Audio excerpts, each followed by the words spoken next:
All right, happy Sabbath, everybody.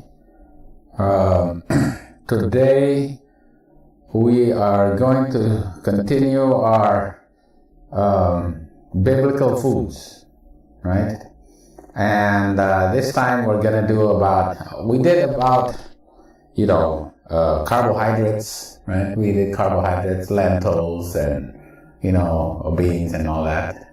But this, I don't think we did specific. We did a little bit about protein, I guess. I think I have to do a little bit more about proteins. This time I'm going to do about fats. Specifically, I think we did some about cholesterol and all that. But this one is about fats and the fats that are mentioned in the Bible. All right. Okay. And I made the title as fat offering. All right. Because when we want to study about fat and look in the Bible, then he says, right away you see a lot of the fat that are mentioned is fat offerings. The fat, the fat of lambs, better to obey than he sacrifice. He does not wish your fats of the lambs and your offerings, that type of things, right?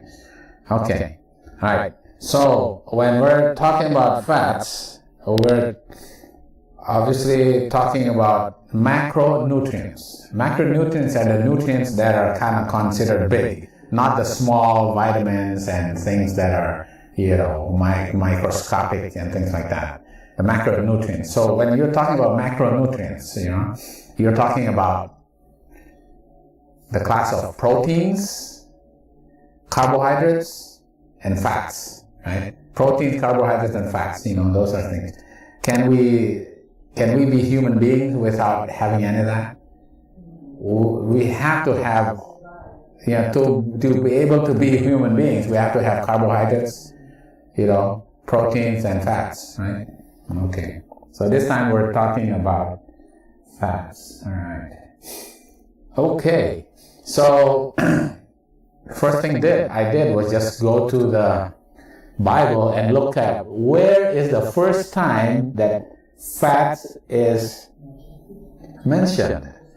But the first mention. But then I go, wait a minute, this is not right, because the first mention of fat is actually the sacrifices, right? Because they sacrifice fat as their sacrifices. But wait a minute.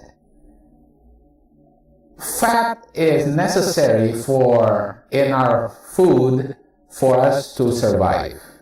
And because of that, we know that God had to make fat as part of the food in Eden, right? So where are the fats in the foods in Eden? Because we know so where are the fats in the foods, right? We know that God created the first one was the grass, right? There's the grass here, let me go back. It was the grass, right? That's the grass. And then, after the grass, the herb yielding seed. Herb yielding seed, that's the grains, right? The grass, the grains, and then the fruit tree bearing fruits. So, right? These are the foods, right? And we know that the foods were designed for, the grass was designed for the animals, right? And the grains, the nuts, and the fruits were for humans, right? Were for humans. Okay. So, where are the fats? Where are the fats? Because there have to be fats. Where are the fats? In nuts, right? In nuts. But then when we look at it, it's more than just nuts. There's a lot of nuts and seeds. Yeah. There have to be. God had to create fats also. The healthy fats are in the fats that are created in the plant foods, right? Okay. And then when you look at the specific word in the King James Bible about fat, where was the first time fat was mentioned? It's in Genesis 4, verse 3 and 4. And in process of time it came to pass that Cain brought of the fruit of the ground an offering unto the Lord. Oh, the fruit of the ground. You know, he gave the things that, he brought his vegetables. And you know what, there's some fat there. But that was not, what God wanted. Right? And Abel, he also brought of the firstlings of the flock and of the fat thereof. And it was the fat offering that God wants. Right? So the animal fat, what was the use of animal fat then? For an offering, all right? Let's be clear about that. It's not for food consumption. It's not for consumption, right? Food consumption is in the nuts and grains and vegetables, right? Yeah. The fat of animals is for an offering, right? Okay. Because then you think about it. With all the studies that we've done, what does fat of animals symbolize? It's sin, right? It's sin. We study, and then we'll just go through there. We'll go through this. Just think of it. Right away from the Bible, fat for animals symbolizes sin. Wow. Do you think that we should be eating it then? Yeah. Okay. And so we have it in Leviticus. There's actually some other mentions of fat, but then we started noticing what fat is used in the sanctuary. And the sons of Aaron, the priest, shall put fire upon the altar and lay the wood in order upon the fire. And the priest, Aaron's sons, shall lay the parts, the head, and the fat in order upon the wood that is on the fire, which is upon the altar. But his innards and his legs shall he wash with water. And the priest shall burn all on the altar, and a burnt sacrifice, and an offering made by fire of a sweet savor. Because when you burn, there's a smell that is, and when you smell, that certain smell is attractive for a lot of people. I actually do not like it. Oh, but a lot of people like it, right? And what is that smell that a lot of people like, which is that sweet savor? I know, I don't like it. I don't like it. It's a sweet savor, actually. Why? When that fat is burning, that smell is actually, right? It's a sweet savor, right? So what does that mean, spiritually? When your fat is destroyed and it's made an offering, it's a sweet savor to God, right? Because fat symbolizes sin, right? It becomes a sweet savor, right? Right here.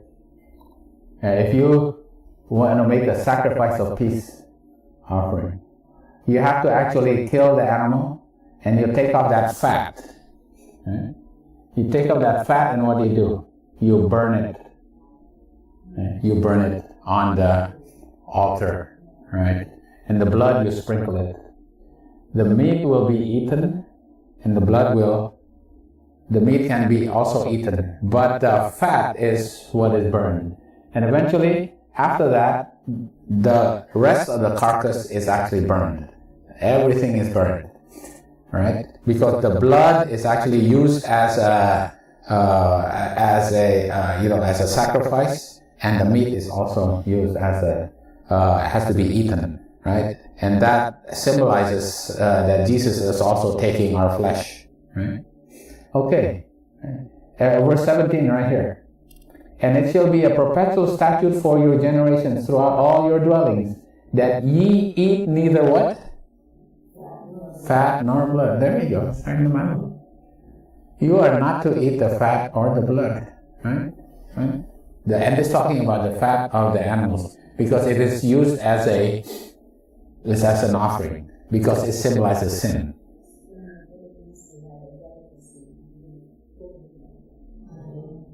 Oh yeah. Mm-hmm. What about the fat? The fat itself. But people do that. They carve out the fat, right? They carve.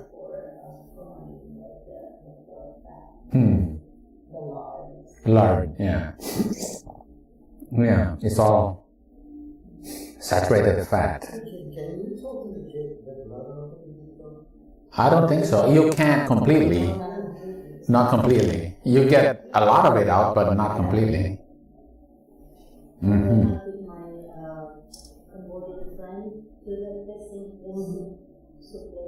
She ordered a broth of pork fat.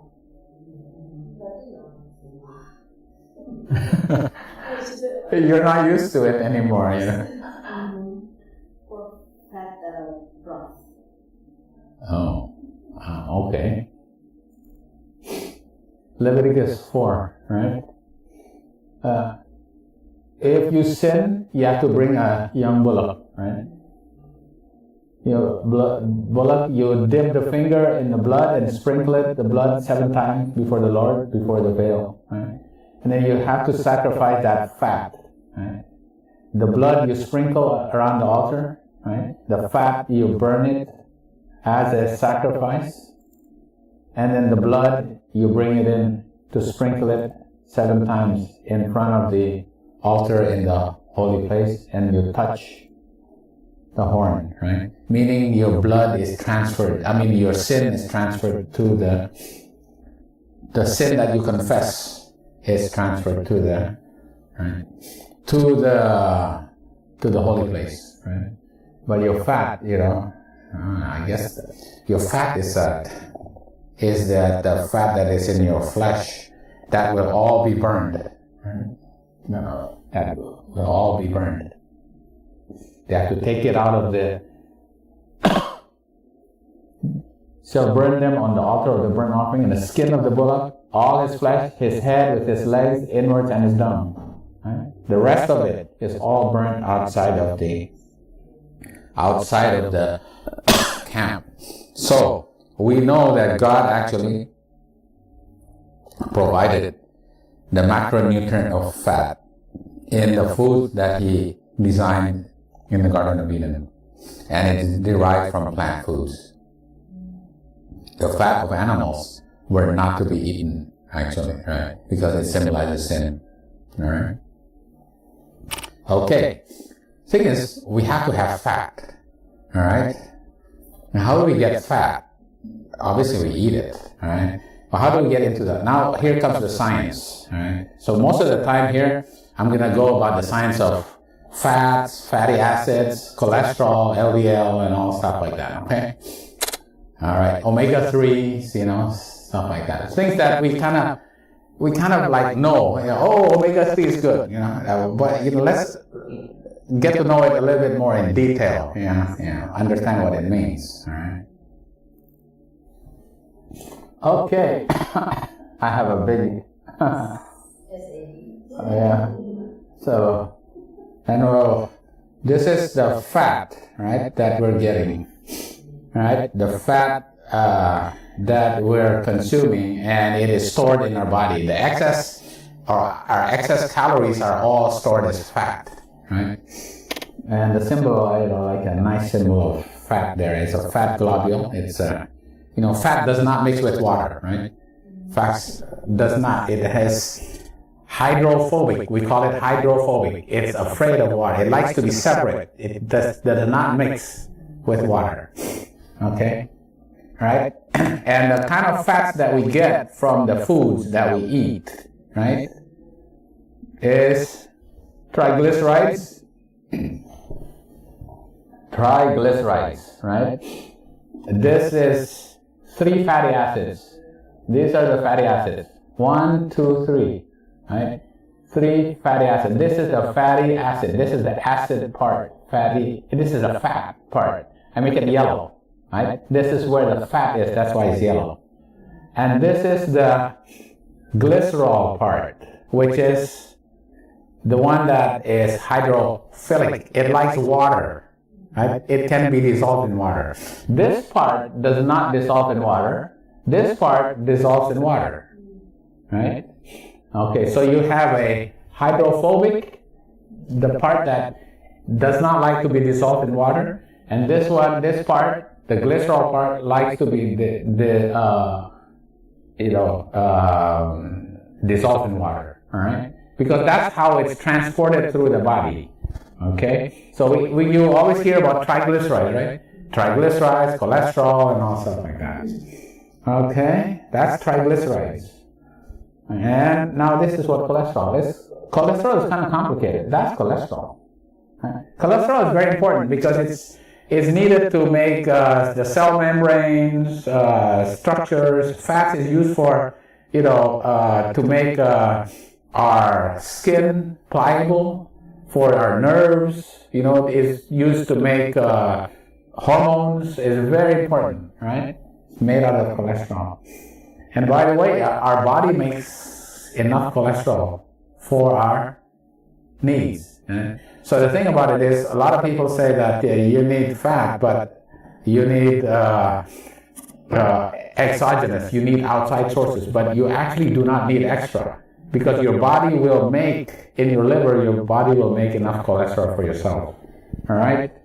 Okay. So you eat it. You eat this fatty food, right? It'll go into, and you break it down, right? You break it down in your saliva. You chew it, you break it down, right?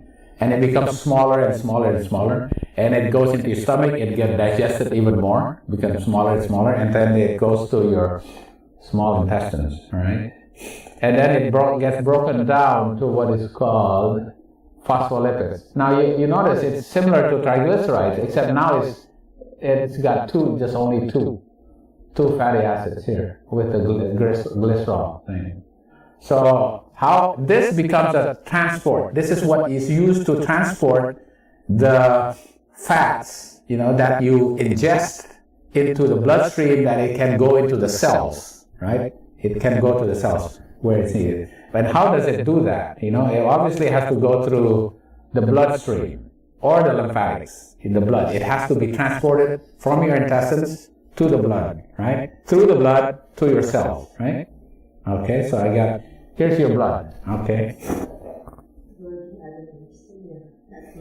So the fat, right? This is the phospholipid. You have to take it in, and it has to be taken to your body, through your blood, right? Okay. How does it do that? Right? Here's your fat, and your blood is mostly water, right?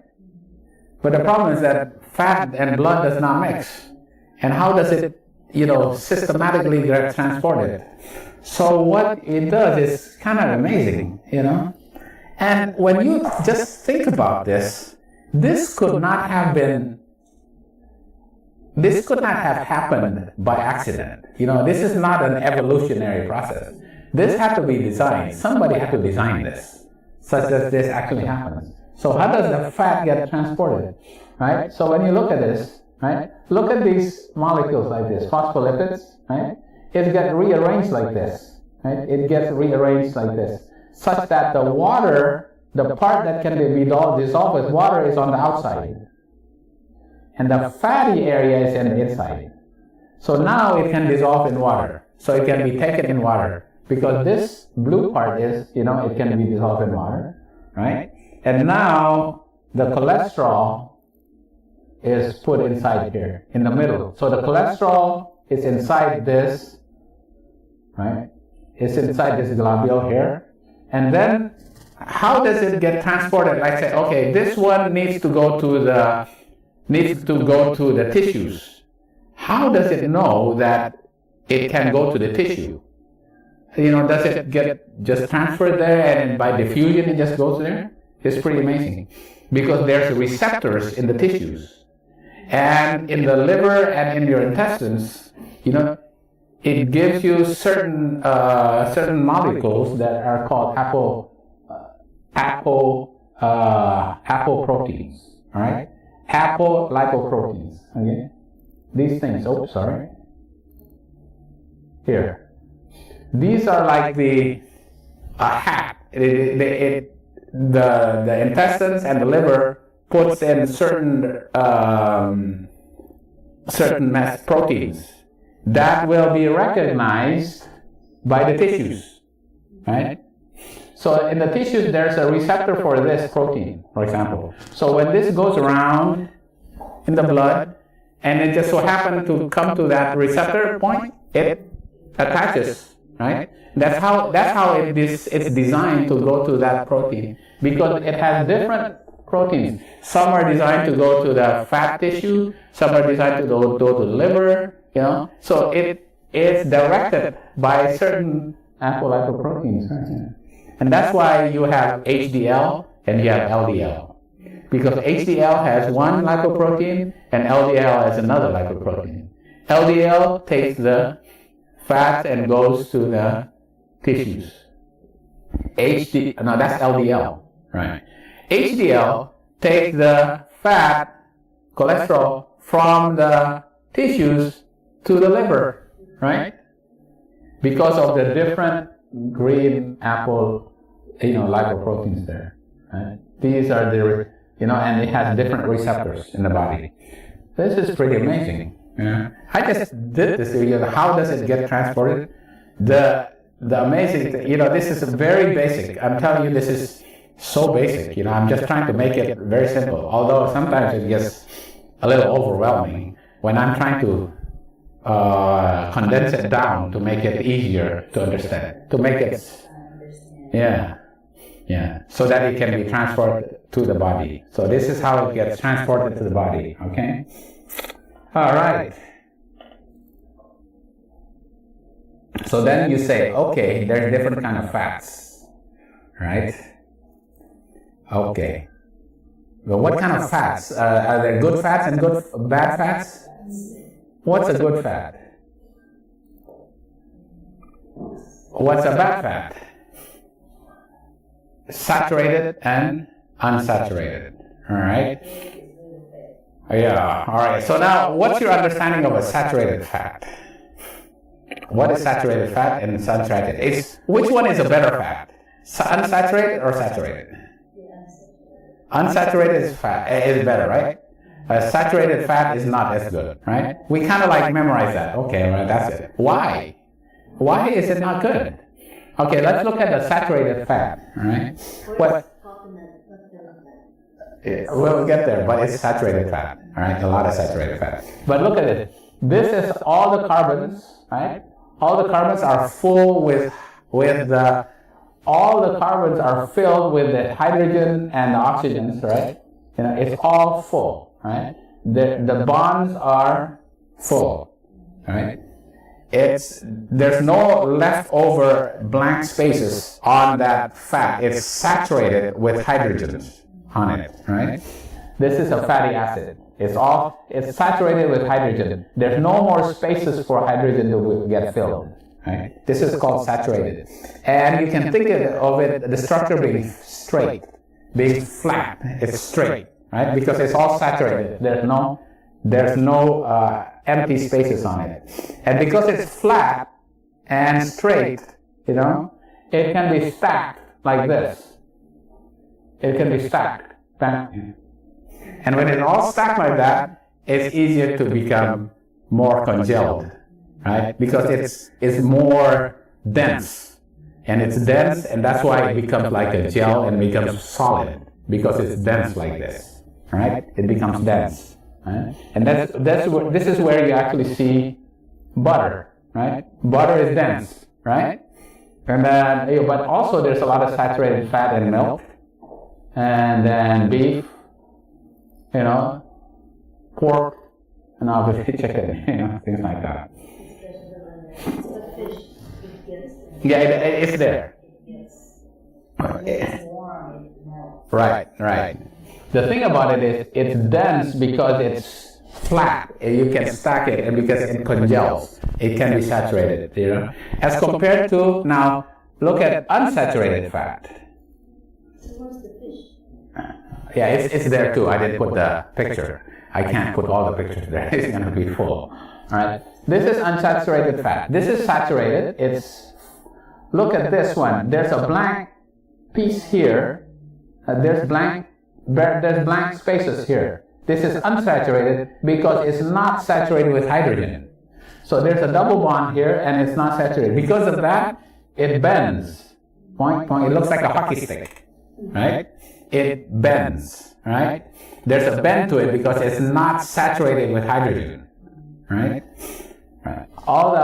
There's bonds here that this double bond causes this thing to bend, okay? You gotta bend like this, all right? Okay. So now you know that this is a mono unsaturated. Why? Because mono means one. Because there's one bend right there. There's one double bond. This is a mono unsaturated. Okay? Right.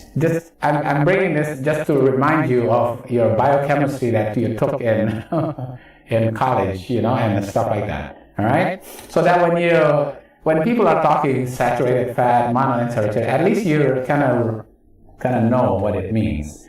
Now, what's polyunsaturated? If this is saturated, and this is a monounsaturated, what's a polyunsaturated?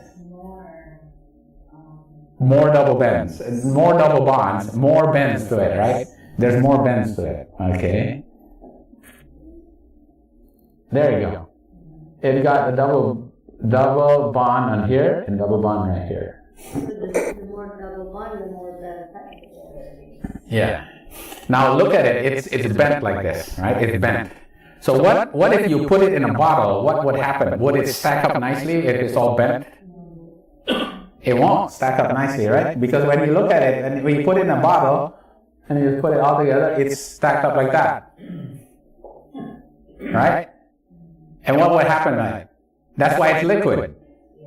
Yeah, that's why it's liquid. This is congealed because it's nicely stacked, right? This is why it's, when you think about it, when it's more thicker, would you think it'll thicker clogs up your arteries more? Just think of it like that.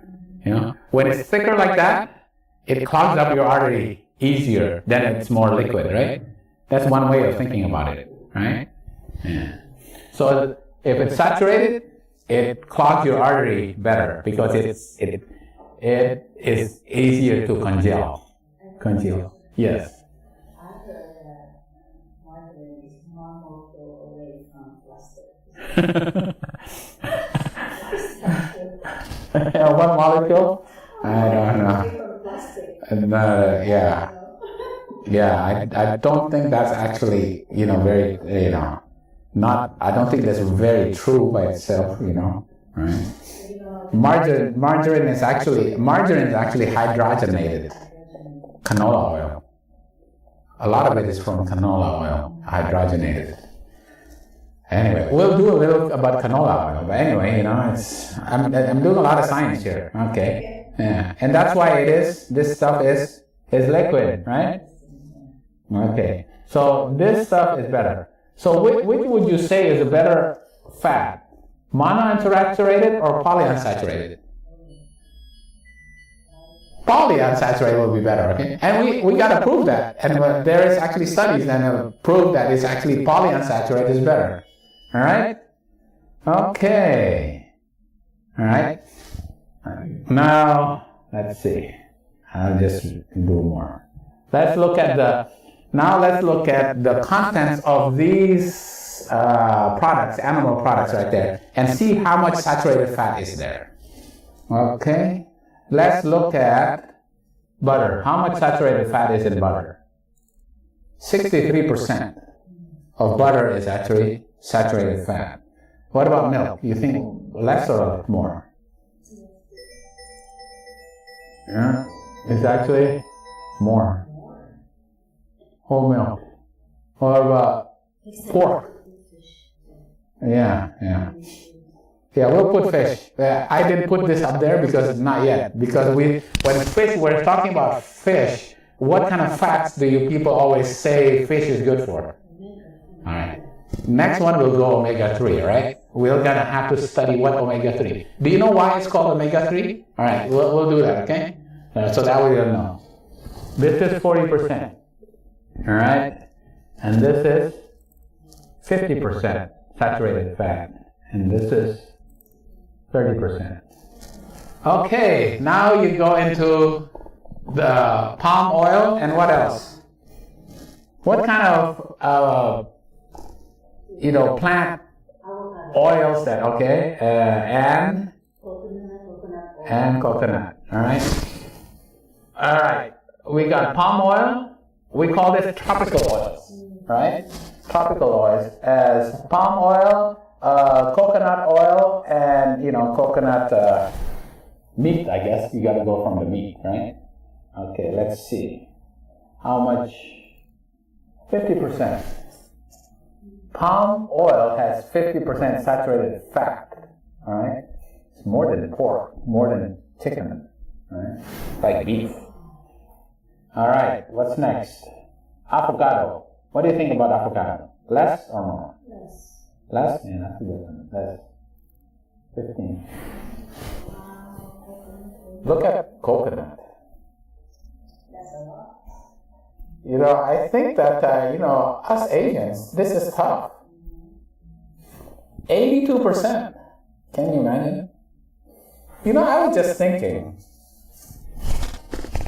maybe I'm going to ask in heaven, if I get to heaven, maybe that fruit of the knowledge of good and evil is actually very high in saturated fat. What do you think?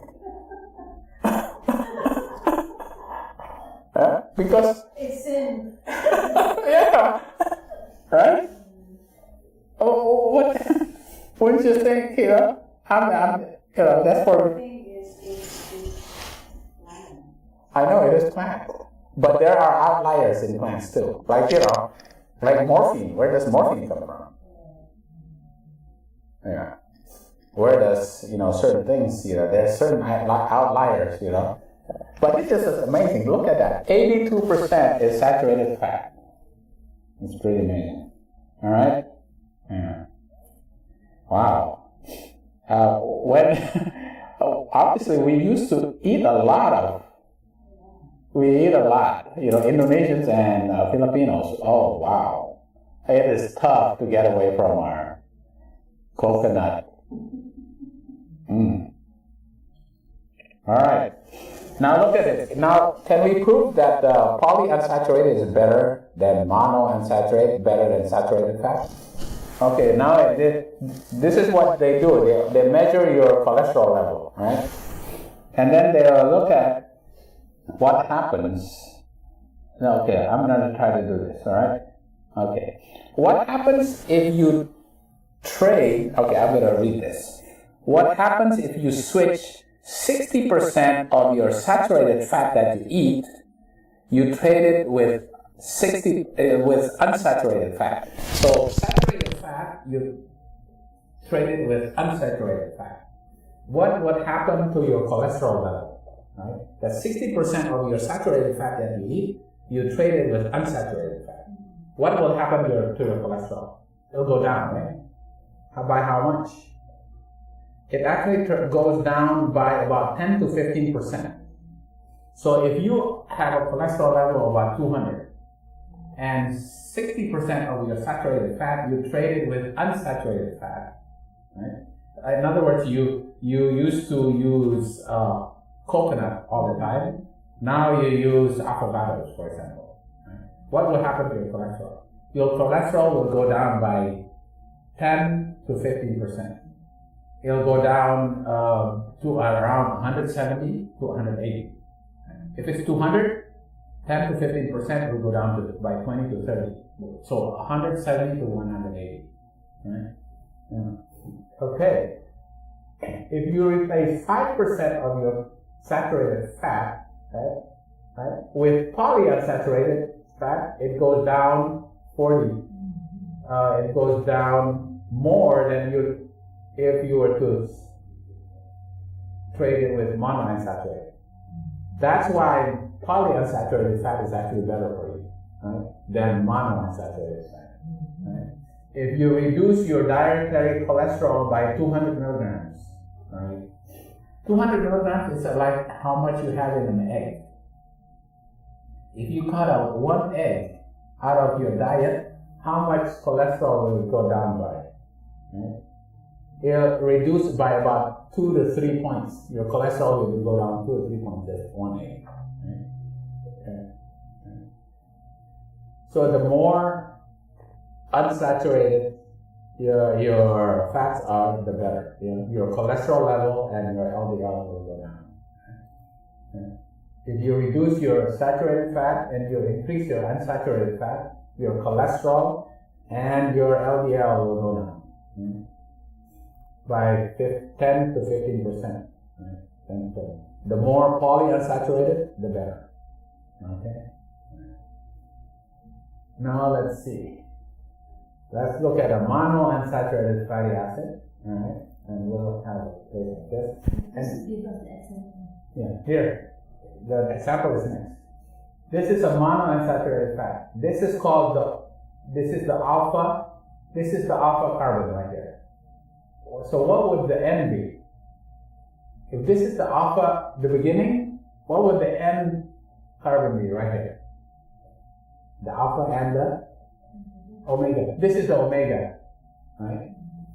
So when you say an omega-3 fatty acid, omega-3 fatty acid means the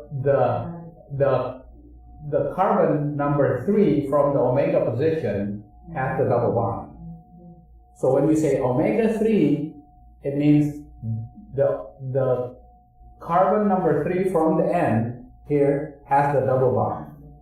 That's the omega-3. The thing is that in the old days, they say all kind of fat, every fat is bad. You know? And it turns out, somebody said, well, that's actually not true. You know, there are good fats and there are bad fats, right? And they said, okay, the good fat is the omega-3, right? So now you know. So why is it called omega-3? Why is it called omega-3 again? Because the double bond is the number 3 carbon from the omega position, right? This is omega position, number 3. 1, 2, 3, that's the. This is why this is called an omega-3 fatty acid, right? Okay. All right. And omega-3 fatty acid, people say is, you get it from? Fish, right? So we got a fish right there. And from salmon. And people always go salmon. That's why I have to have salmon, right? Omega-3, salmon, omega-3, salmon, right? It's like, it's brainwashed that omega-3 you get from salmon, right? And if you don't eat salmon, you don't get your omega-3, right? Okay, so now we'll go. Now let's see. There's another monounsaturated fat. It's called, right, omega-6. So omega-6 would be, this is the alpha, this is the omega. So you count 6. 1, 2, 3, 4, 5, 6. Right? This is an omega-6. Right? This is an omega-2. 1, 2, 3. Right? And you get it all. 3 or 6. Actually, 3 is better. The thing about it is all foods have a mixture of omega-3 and omega-6. Right? The best ratio is actually more close to 1 to 1. But the more omega-6 you have compared to omega-3, the worse you are. Right? You have more atherosclerosis if you have more omega-6 than omega-3. And it's better to have about 1 to 1. About 1 to 1 ratio. Right? Because all foods have omega-3s and omega-6. But you have to have both. Yeah, you can't really separate it because all fats have some in omega-3s and omega-6. You know. Okay. So then we have to say, okay, what kind of foods have more omega-3s, right? That kind of thing.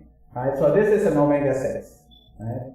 Omega-6 fatty acid, omega-3. So now you know, right? The omega, alpha, omega, omega-3. Okay, I know where. What kind of fats, what kind of oils come from that have a lot of omega-6?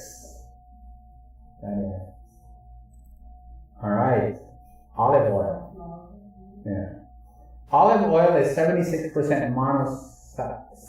monounsaturated, right? And then you have canola oil. Right? Canola oil. Okay, I'm gonna go about canola oil. Canola oil was invented in Canada, right? In Canada. That's why it's called Canada oil. That's why you make it canola. Canada oil. I go, oh wow, okay. And the thing about it is, it's GMO. It's 90% GMO. Why? Because they try to breed out erucic acid. It's made from rapeseed plant, right? So they have to process it, they have to heat it, they have to purify it, and they refine it with chemicals, right? They have to make it so refined and so processed so that it becomes, the boiling point becomes very high, right? Because you can't have oil that boils, burns, becomes, you get to 100 degrees and then suddenly it's already smoking. I have that. You have some vegetable oil. Because canola is actually a vegetable oil. Yeah, which are vegetable oil.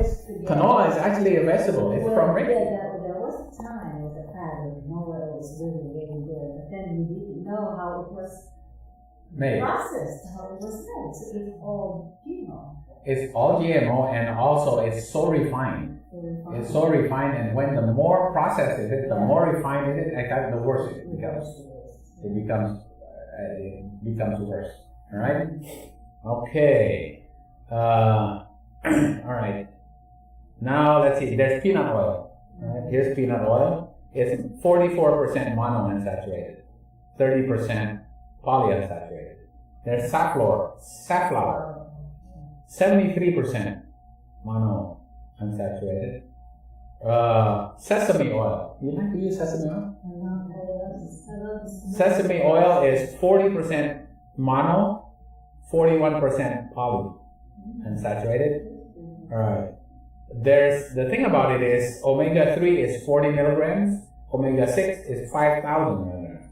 So much omega-6.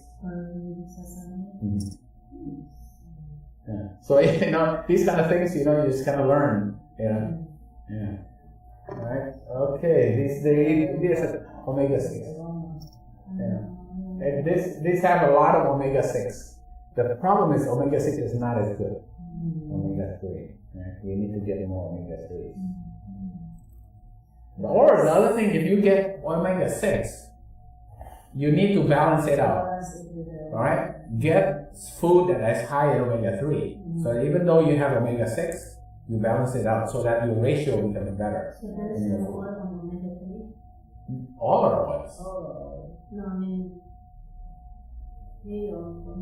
yeah, this one is high in the one that is highest in omega-6s. They also have omega-3s in it, but not as high, right? Yeah. So these are the ones that are polyunsaturated. Right? This is polyunsaturated fatty acids. You get polyunsaturated, and then you get it from, all right. The ones that are high in polyunsaturated is soybean oil, 57% polyunsaturated. Corn oil is, the problem with corn oil is it's all GMO. It's pretty much all, 90% in the US is GMO. Polyunsaturated is 54%. Right? But the problem is that a lot of this has a lot of omega-6. Yeah. The ratio is very high in omega-6. And then you also have sunflower oil. It's 40% polyunsaturated. All right. Okay. Thing about it is omega. The ones that we need to get omega-3 is the one that is most important is omega-3. And our best source that is unprocessed would be, I think, the favorite is flaxseed. Right? They have flaxseed oil, right? Right, they do have flaxseed oil. But we don't, you can't store anything to grade it. You fry it. You can't fry it because you can't fry it because it smokes at 100. The smoke point is very low. You can't fry it, use it for frying. That's why they process all these oils so that the smoking point is very high, so you can use it for frying. Because otherwise you can't use it for frying. And olive oil also has pretty low olive oil. That's why they have to process it. So what's the difference between virgin olive oil and regular olive oil? It's cold pressed. Right. Because virgin olive oil, they just press it cold. The first pressing is cold. There's no processing. There's no chemicals, no heat. So that's why it's much, they call it, it's much better for you, right? Now the thing about it is omega-3 fatty acid that comes from flaxseed. I didn't, I guess I could have made this, because I made this manually. I typed all these little things here manually. I should have done that if I had time. So I just got this. This is omega-3. Omega-3 that you get is called alpha-linolenic acid. Alpha-linolenic acid, ALA. You get it from flaxseed, and it has 18 carbons. 1, 2, 3, 4, 5, 6, 7, 8, 9, 10, 11, 12, 13, 14, 15, 16, 17, 18. 18 carbons, right? And how many double bonds it has? It's polyunsaturated. It has 3 double bonds. This is the alpha-linolenic acid that you get from what? From flax seeds, right? The thing about it is, it cannot be used by the body. What the body needs is DHA and EH. Okay, let me get it. It's actually EPA and DHA, right? EPA and DHA. The 18 carbon has to be elongated, becomes a 20 carbon. So the body can add to this, become a 20 carbons. And the 22 carbons. That's the EPA and DHA. That's what the body actually needs. So when we eat flax seeds, about 5% of this alpha-linolenic acid is converted into EPA and DHA. The problem is people say, oh, you know what? You should just get it from salmon. Because salmon is a lot more EPA and DHA than what the body needs. The thing about it is that from flaxseed, only 5% of the alpha-linolenic acid, that 18 chain, can be converted to EPA and DHA. The good thing is, we get a lot of it, alpha-linolenic. So the more you get it, so even though you only need a little bit, what you need, you get a lot of the ALA that you can get. Okay, I'll show that later. All right. Okay. Here's the omega-3 and omega-6. So the omega-3 and omega-6 ratio is kind of important, right? Because the more omega-6, the more cholesterol you get, and the more heart disease you get. And here are the foods with the ratios of omega-6 to omega-3 to omega-6, right? The ones that very high omega-3, right? 61 to 1 is the snow crab. Snow crab, has 61 to 1. Or, and look at tuna. 24 to 1.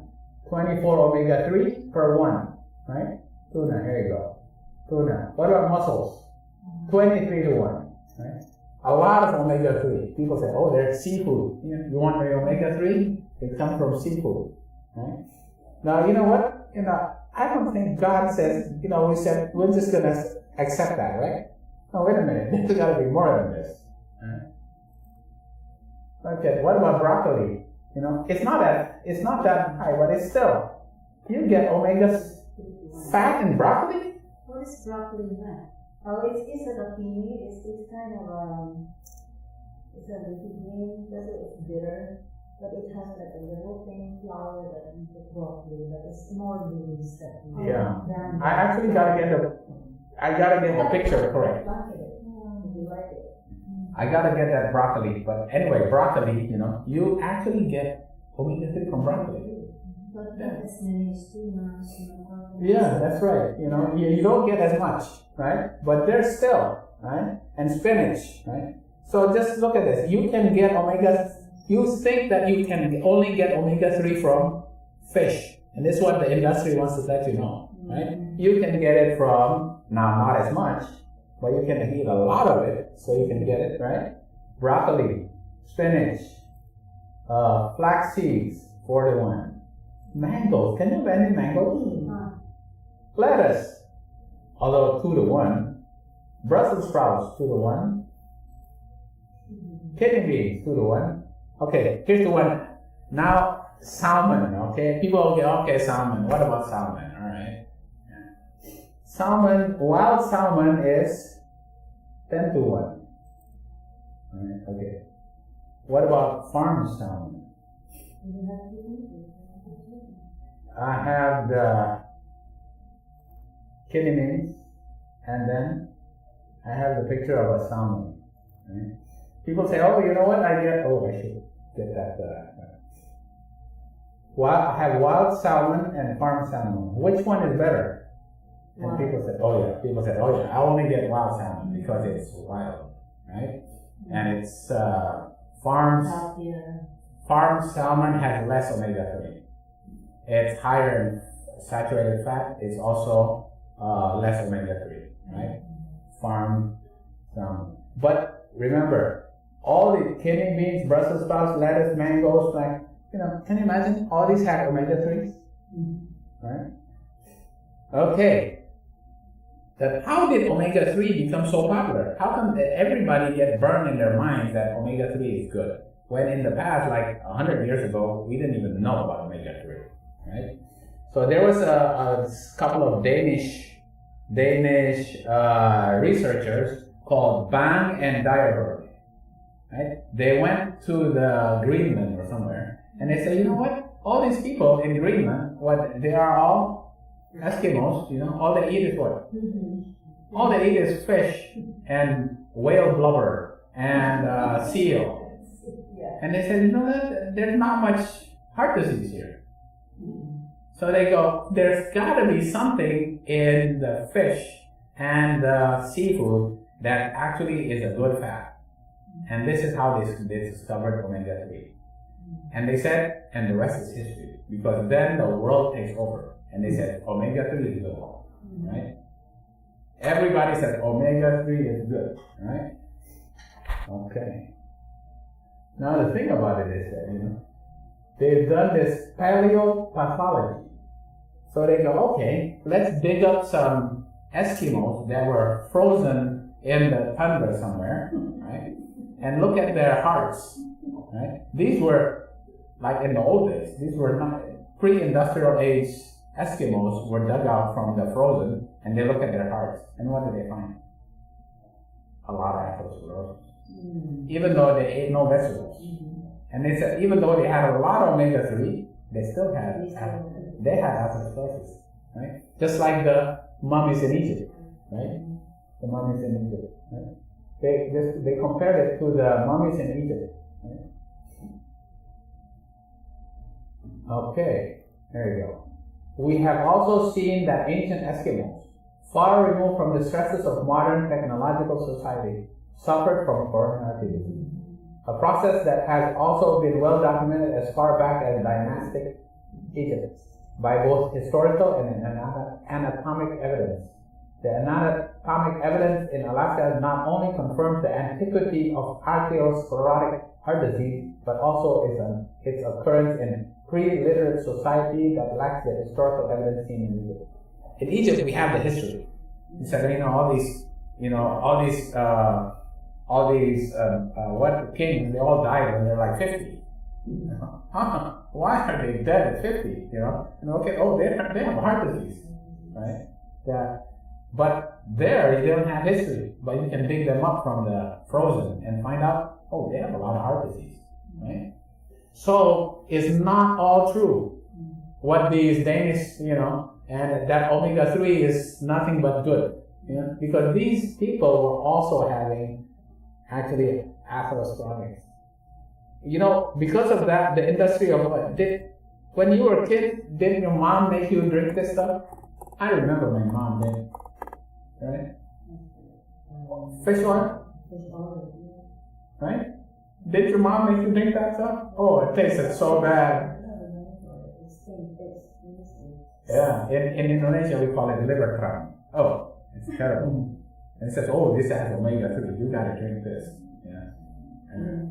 This is the industry. Even now people say, you gotta drink this omega-3 in fish oil, okay?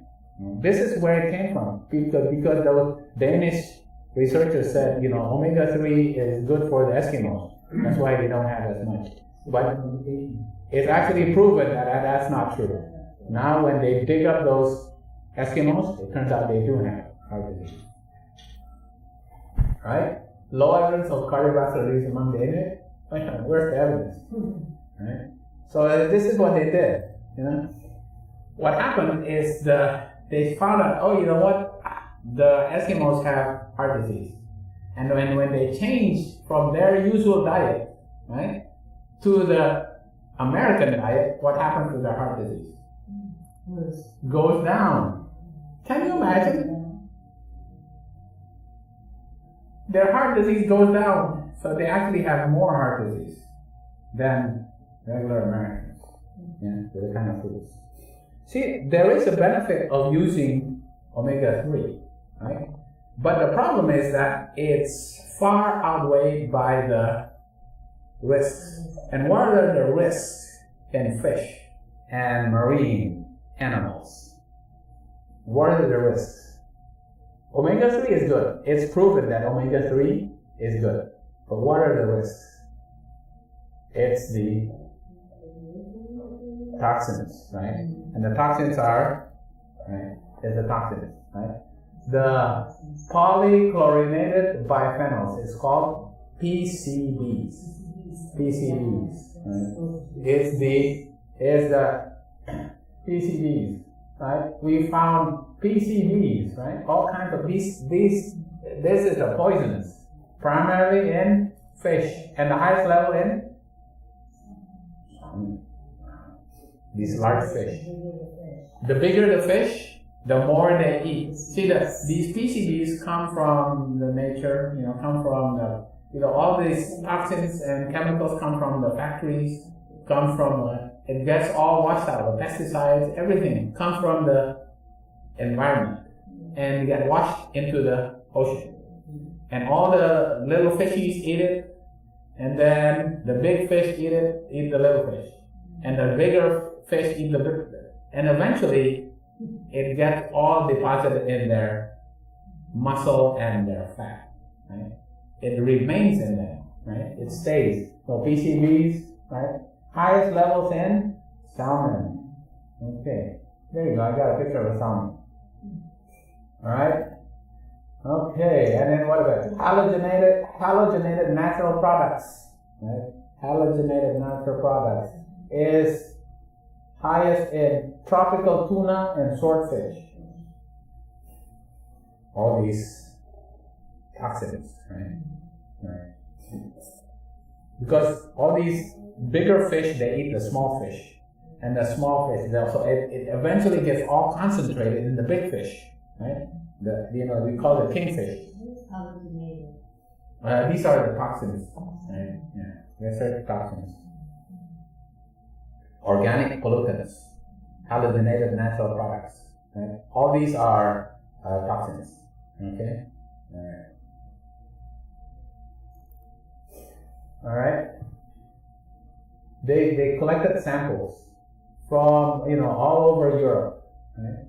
And they see what kind of foods has the highest amount of PCBs. PCBs are the poisons, right? And they said that the highest mean food contamination level are fish in the fish product categories, where the lowest is in fruits and vegetables. Now the thing about it is, every food in this world is contaminated. Every food. It's just a matter of how much, right? It's a matter of how much. Okay. So let's look at the PCBs. Now this is what they found, right? I'm going to put it here. PCBs. The lowest is fruits and vegetables, right? But at least you can still wash it. A lot of it on the surface, but you can't get away from it. There's still a little bit of it, all right? Okay, so I'm putting it right here, all right? Fruits and vegetables is like 0.08. Fruit, vegetables, and cereals, 0.08. Now compare that to, the thing that kind of amazed me is this. The fat in poultry, the fat in chicken, the chicken fat has 2.85, right? Now meat and meat products of ruminants, what's ruminants? Cows that eat their own cud, they chew their own cud, that's a ruminant, right? Cows, camels, what do you call that? They eat, they regurgitate, then they chew it again, and they swallow it again because they have compartments. Yeah. These are ruminants, right? Okay, that means 4.64 compared to 0.08. Right? Okay, let's look at eggs. So people always say, okay, you know what? Fish is bad because they have a lot of PCBs. Don't be fooled because eggs have a lot of it too. Right? Eggs, 16.7. Now look at the muscle meat of fish and fish products has 23.4. What about the fish oil? Right? 58.7. And then the marine oils. I'm not sure what marine oils are. From all the marine animals that they make it into the oil, right? Maybe a whale, It's 117. But look at this. Eel. It is the bottom feeders, right? They eat everything in the bottom. 223. Okay. Now look, 223 divided 0.08. Wow, that's a lot. This is a lot. Compared. Now look at meat is 58 times fruits and vegetables, the amount of PCBs. 58 times. Okay? Right? What about chicken? Eggs. Eggs have 208 times the amount of PCBs in eggs. So there's a lot of. Because it's has more fat in it. Because the thing about it, that's true.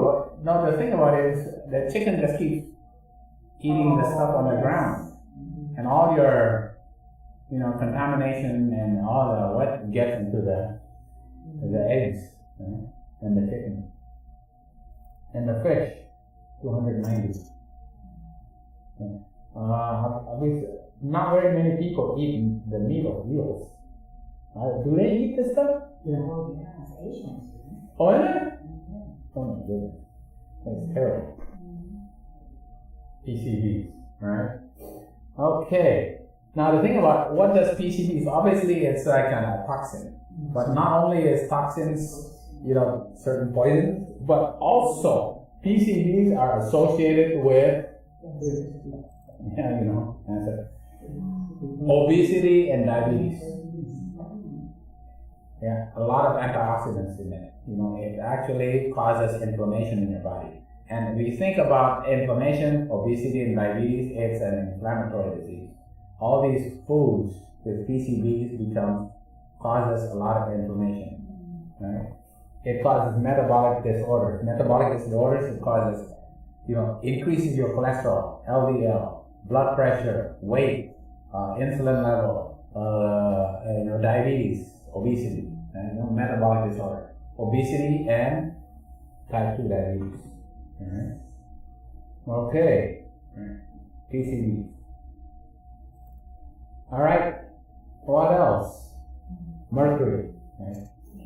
What does mercury do? Damage your brain. Yeah, it damages brain. Cognitive disorder. Cognitive dysfunction. Yeah. Especially in young children, right? Okay, and a lot of it comes from fish. It causes cognitive disorder. Right? So this is what they did. Right? I kind of like this, you know. So what they did is they see the people who eat the most fish, and they compare they check how much mercury is in them, and they give certain tests: complex informational processing, shifting attention testing, single-digit coding, and response time. They test them, for their cognition, right? Maybe that's why. And they check it. I just they love fish, you know. And look at this. Fish. Those who have less than 5 micrograms per liter in their body is like their cognition is like here. But when they eat some fish, they go up in their cognition. Why is that? They get better because of the omega-3. Because omega-3 is also important for the brain function, right? But what if they eat more of that fish and they get more mercury? Then they go down. Because now the mercury overcomes the benefit of the omega-3. Right? So it is true that omega-3 has some benefit, but the more fish you eat, the more cognitive dysfunction sets in, right? Because of the mercury. Right? All right. Okay, and what type of foods actually have more mercury? What type of fish? And they said is the largemouth fish. What's the largemouth fish? Because the ones that eat all the smaller fish is the ones that higher on the food chain. Right? It's grouper. Okay, here's tuna, and here's grouper, right? And there's that's a big mouth, yeah, right. And there's a swordfish. And what else? What is this? This is very common. What is that? Snapper? Oh. Snapper, right? So small fish better than big fish? The big fish, yes, yeah. Because the big fish, they eat up and all that mercury and all that PCBs accumulate in the big fish. Right? And it accumulates in the right. No, but they're still in it, no matter what, it's still in it.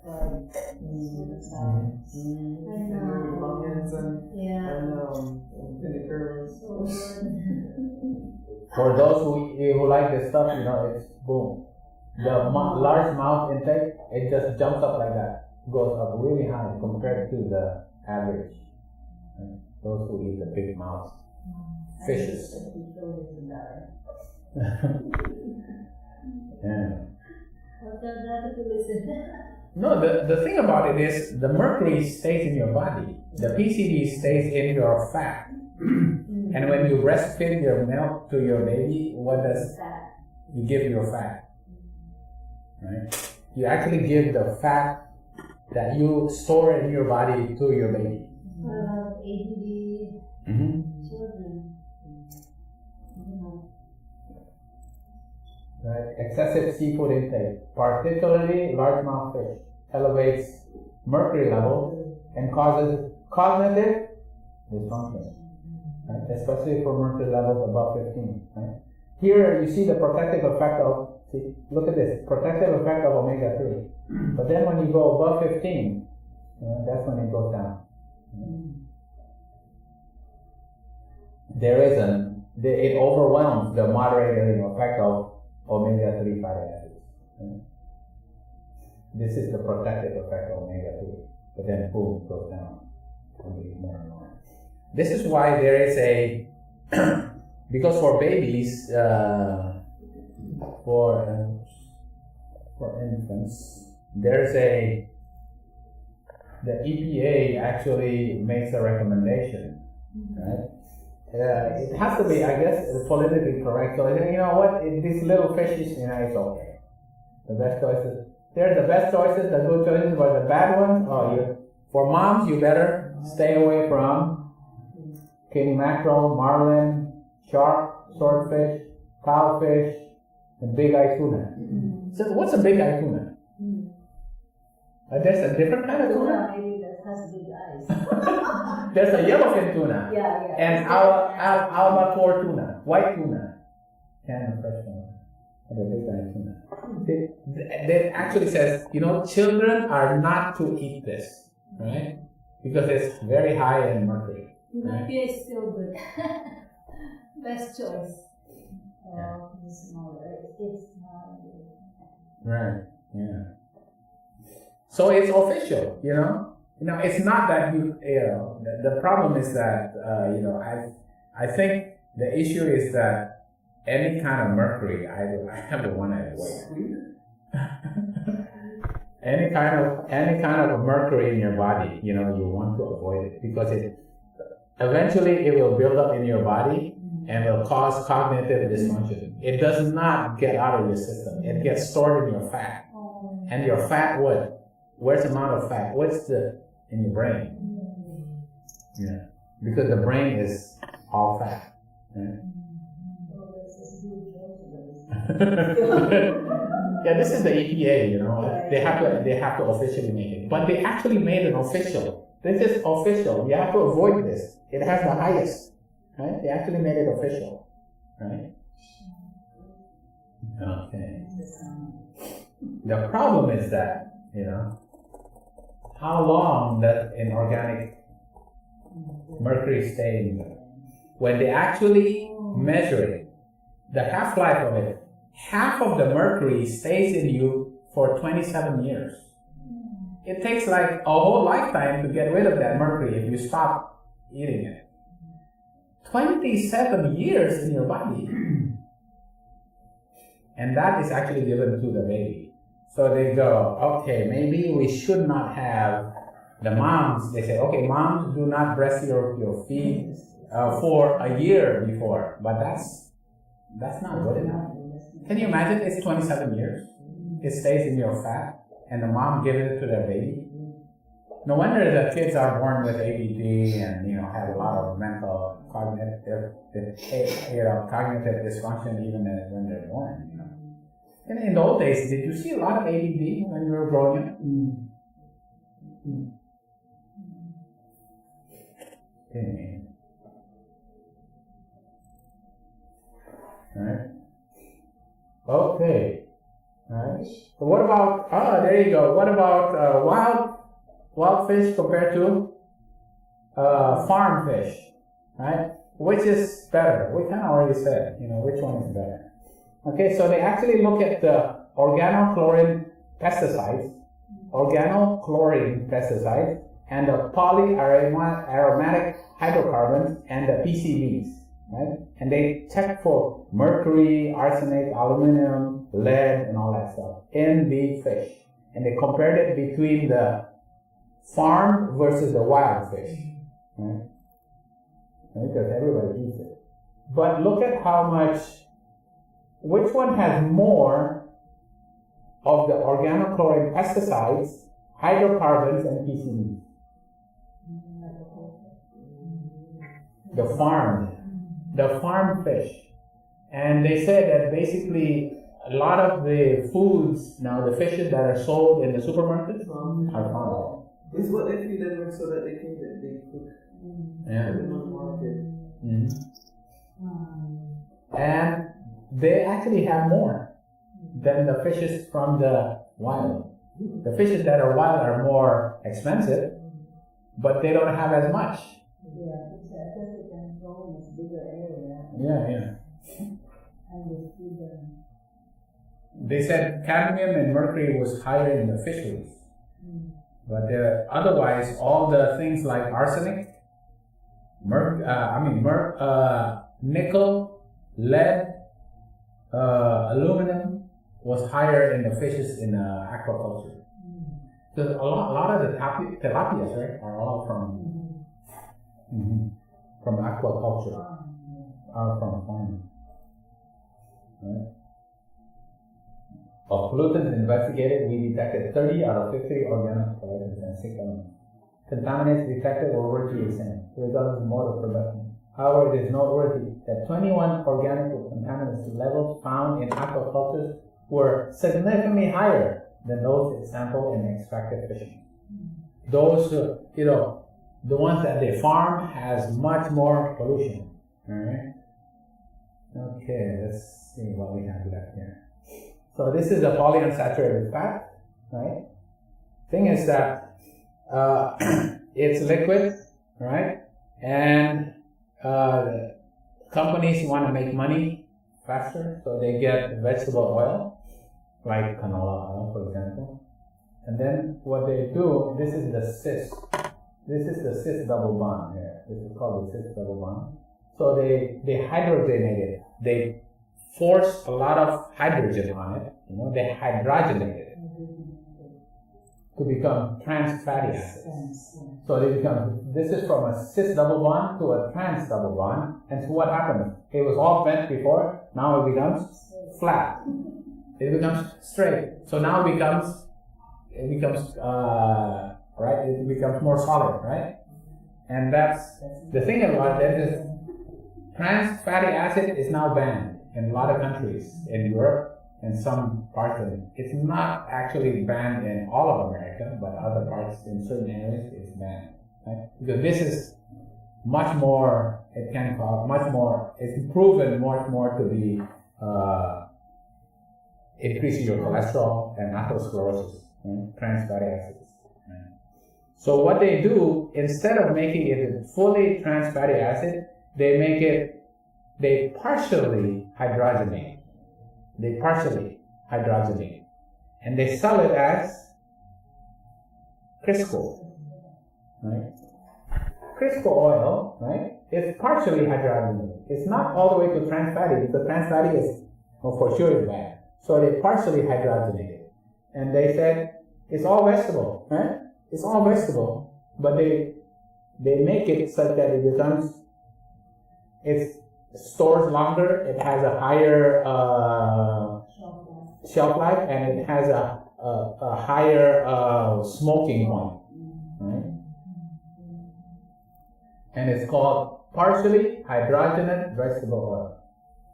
And it's hydrogenated oil. Does it make it better?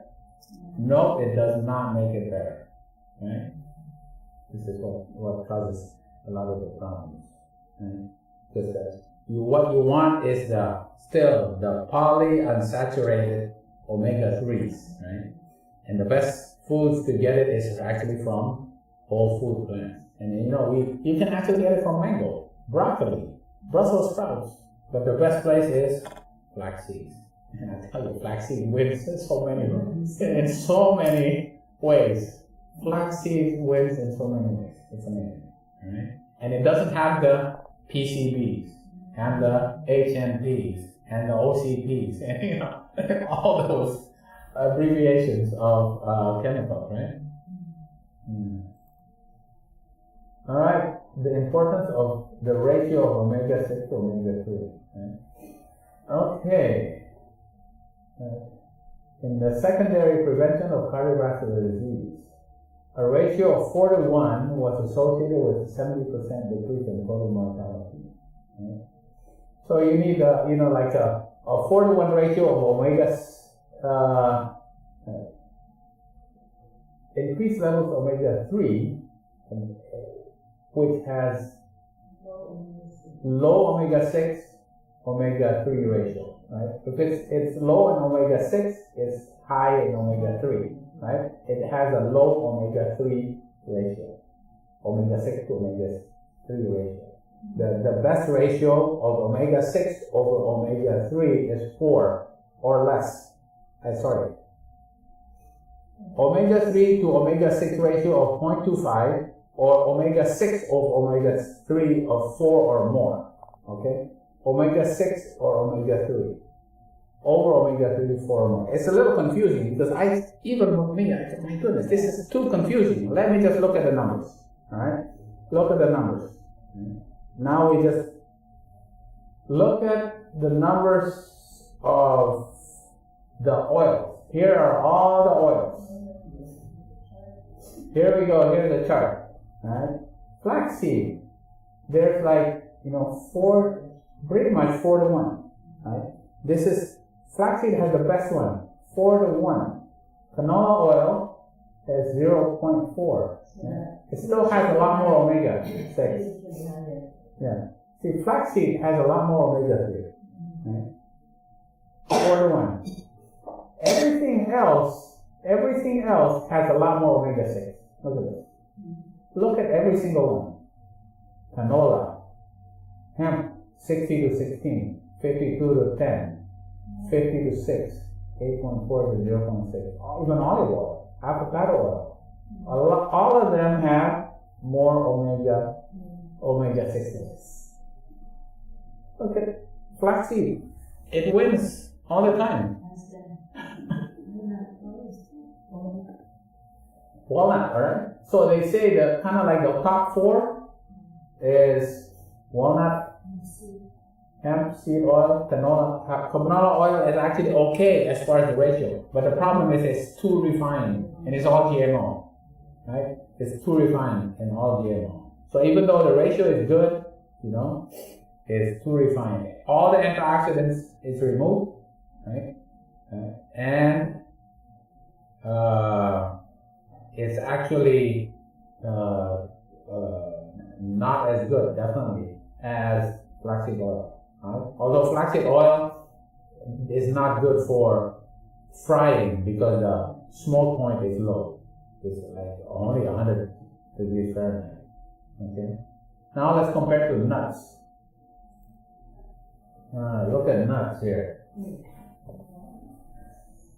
Wow. Walnuts, right? These are 4 here. The lower the better. Right? They say around 4 is good, as low as you can get. So of all the nuts, the best is walnuts. Right? Okay.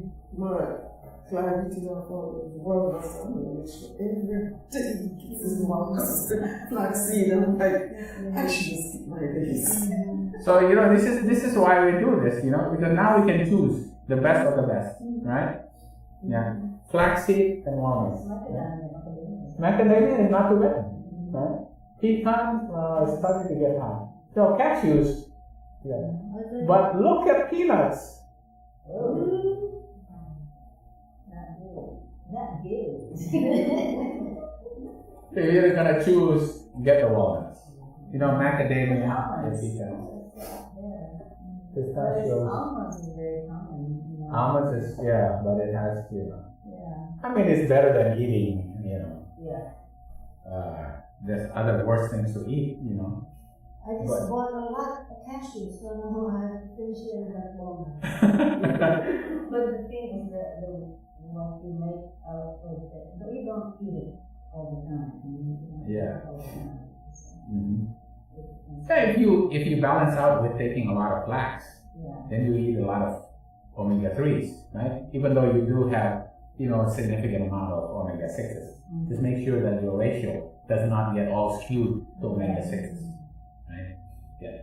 So, if you were to choose, if you're going to choose the nuts, go walnuts, macadamia nuts, pecans maybe, okay. But, peanuts, it's kind of low there, right? Brazil nuts. Almonds is also kind of low.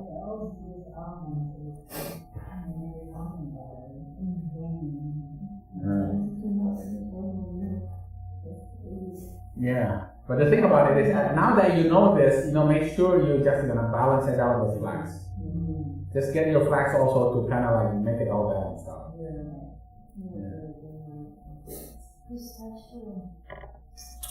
Right.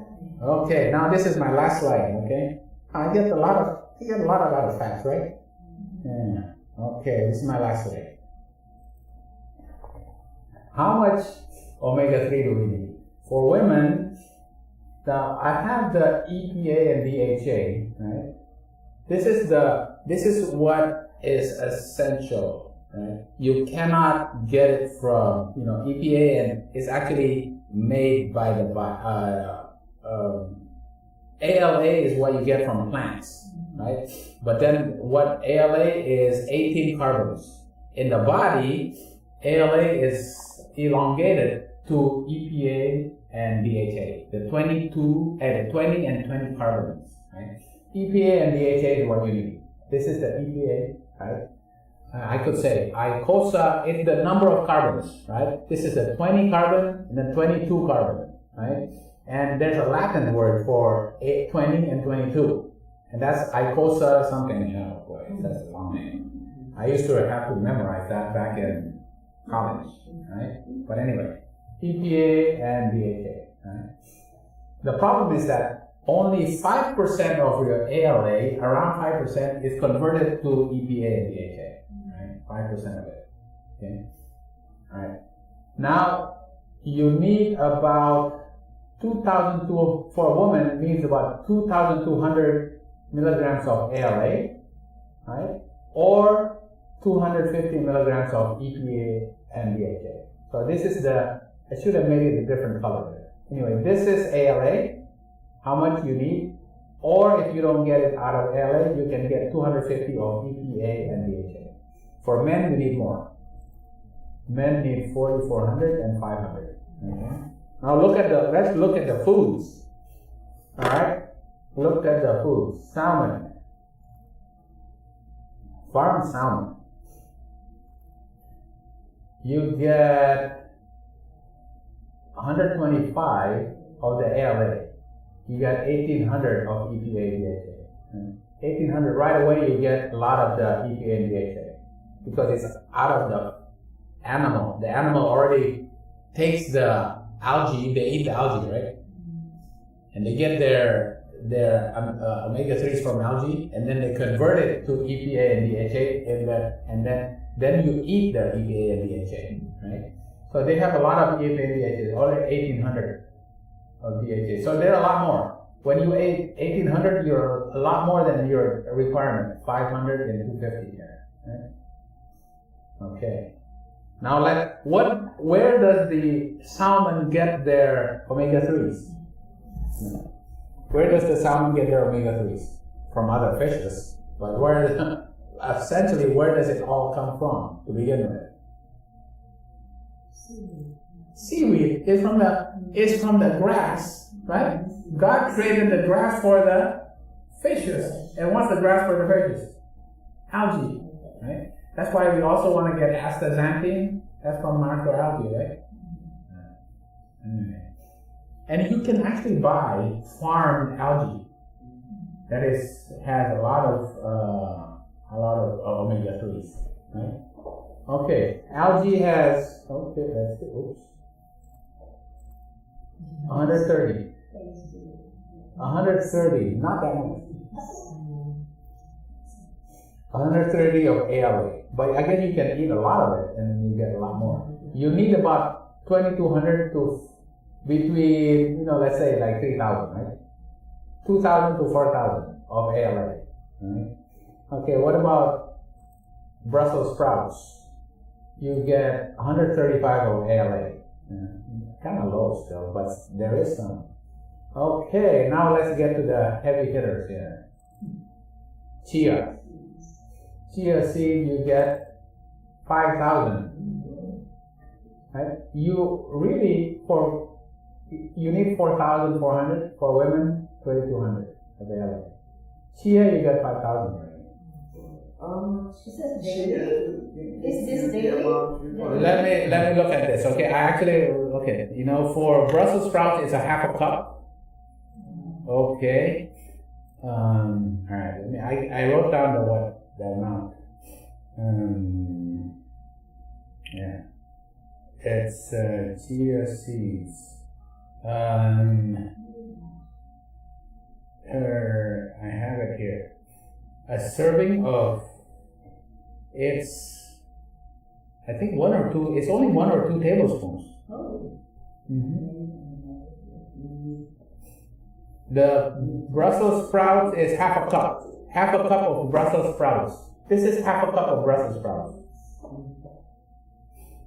1 or 2 tablespoons here. I gotta make that more clear, but anyway, I have to get that. Chia seeds, 1 or 2 tablespoons. Right? Walnuts. Walnuts is, let's see, how much walnuts is? I had it here. 1 ounce, 28 grams of walnuts has about 3,000. What about flax? Flax is 1 tablespoon of flax. 7,000. But still, something else still beats it. But I've never heard of it until I actually went to the Asian store and looked for it, and I found it. It's called perilla oil. 9,000. Perilla oil. 1 tablespoon of perilla oil has 9,000 milligrams of ALA. Have you heard of perilla oil? No, I didn't know that. Well, the Asians do it. Perilla, Asians like Koreans, they do perilla. The wild plant that grows in our property is perilla. Because most people ate it. She makes sushi out of these leaves. Because that really is growing in the garden. Yes, So much. But it's apparently good for you. Yeah, I know. But just to show, that, there are flax, but there's seeds. 1 or 2 tablespoons a day, you get much more than you actually need for your whole day. For men, 4,400. Because remember, 4,400, 5% of that is turned into DHA and EPA. So you still have a lot of it, right? So flax, I tell you, flax is so much. That's why flax is the first fruits that is harvested. Flax and barley actually represent Jesus. It is the white robe of righteousness of Jesus. Right? That's where you get your omega-3s, your fats. It was God given, and it's hidden in the plants that He gave for us. Right? We will never not get enough omega-3. So now you know what omega-3, right, is, and why things are more solid and why things are more liquid, and all that, right? All right.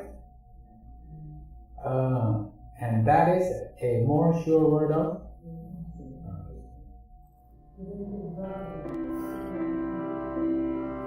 Actually, there is some fast, but the fast is more than although there's still in some fruits and in green vegetables, but a lot less.